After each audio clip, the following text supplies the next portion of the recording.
fous de moi? Je t'ai demandé hier si tu pouvais me trouver un job. Et je t'ai répondu que non, hier. Ça va, Case? Ça va, Case? Ça va, mon croquet. On va s'asseoir là-bas.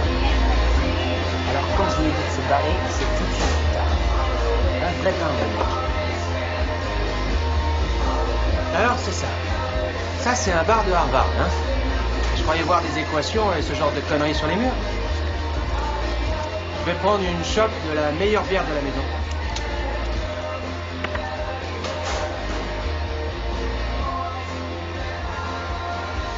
Temps mort. Je vais aller me pointer du côté des pisseuses de Harvard, à l'autre bout du bar. Faire un petit coup de baratin. Un petit coup de baratin.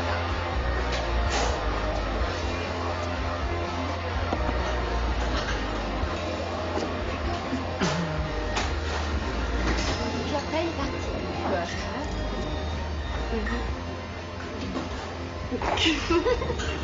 Ah, salut. Ah, salut. Alors, comment ça va? Bien. Est-ce que vous êtes... Tu viens souvent? Si je viens souvent, ça m'arrive. Enfin, de temps en temps. Tu fais tes études ici, toi? Ouais. Ouais. C'est ça. Je crois que j'étais en cours avec toi. Ah oui? Quel cours? Histoire. Peut-être. Ouais. Ouais, je crois que c'était ça. Et je comprends que tu puisses ne pas te souvenir de moi. Mais moi, je me plais ici. Et ça veut pas dire qu'être ici, ça fait de moi un génie. N'empêche que je suis plutôt doué. Quoi de neuf? Comment ça va? Ça va, et toi? Et je vais vous dire, Quel cours tu as dit que c'était déjà? Histoire. Ah oui, un cours d'histoire. Ben, ça devait être un cours d'initiation alors. Hein? Ouais, c'est ça, d'initiation. Ah, je vois. Tu devrais t'y intéresser, c'est un super cours, c'est très très intéressant. Alors, ça t'a plu ce cours? Bah enfin, pour tout dire, ça m'a paru, tu vois, un peu élémentaire. Élémentaire. Ouais. Alors ça, tu vois, j'en doute pas. Ouais. Je me rappelle ce cours, ça se passait. C'est exactement entre la récréation et le déjeuner. Clark, pourquoi tu nous ennuies? Fiche le camp. Mais relax, tout va bien. Fiche le camp. Je m'amuse un peu avec mon nouvel ami et c'est tout. Qu'est-ce qu'il y a? Il y a un Non, problème? non, non, là, non, qu'est-ce que non, non, il n'y a pas de problème. non. J'espérais que tu serais peut-être en mesure de me donner une idée de l'évolution de l'économie de marché dans les colonies du Sud. Moi, je soutiens que, préalablement à la guerre révolutionnaire, les modalités économiques particulières dans les colonies du Sud pouvaient être définies avec justesse par les termes de pré-capitalisme J'aimerais te dire un agraire. truc. C'est normal que tu soutiennes ça. Tu es un étudiant de première année, tu viens de finir le livre d'un petit historien marxiste, Pete Garrison probablement, et tu resteras convaincu jusqu'à ce que dans un mois tu lises James Lemon. Et là, tu soutiendras que l'économie en Virginie et en Pennsylvanie était animée d'un esprit d'entreprise tout à fait capitaliste, déjà en 1740. Et ça durera jusqu'à ce que l'an prochain, tu régurgites Gordon Wood et ses opinions sur la pré-révolution et son utopie et les effets bénéfiques au capital de toute mobilisation.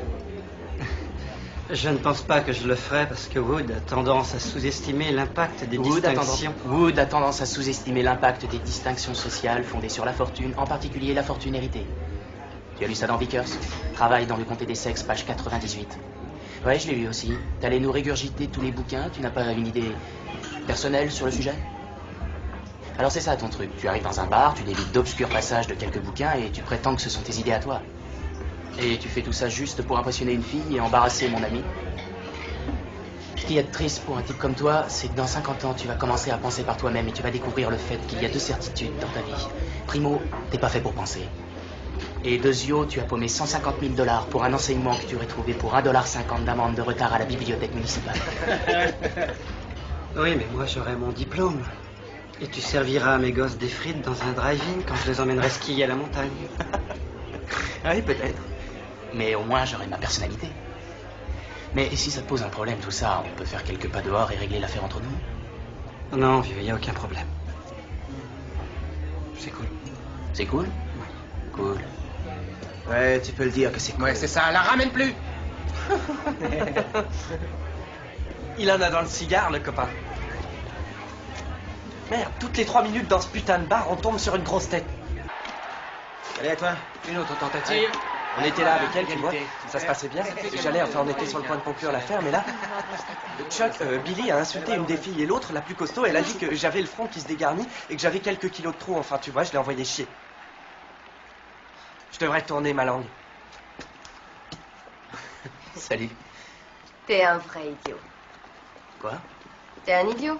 Je me range là-bas depuis 45 minutes à attendre que tu viennes me parler, mais maintenant je suis fatiguée et il faut que je rentre chez moi. Et j'en avais assez de me morfondre dans mon coin. Bonsoir, Will. Skylar. Skylar. Oh, je voulais te dire, le garçon là-bas. Le clone de Michael Bolton. C'est pas quelqu'un de notre bande. Oui, j'ai vu, ça donnait cette impression. Bon. Voilà, il faut que j'y aille.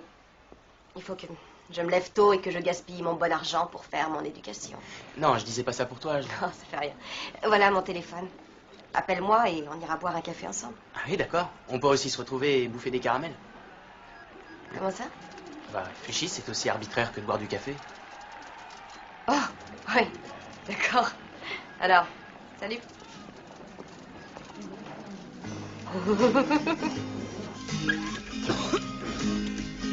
Tu sais que t'es mignon, toi. Va te faire foutre. Va te faire foutre toi-même.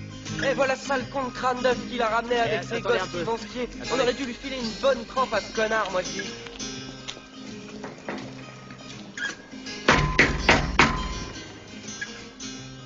T'aimes ça, les grosses pommes?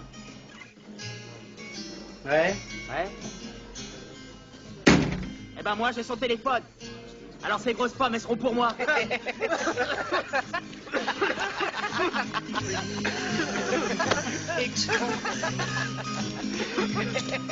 A mouse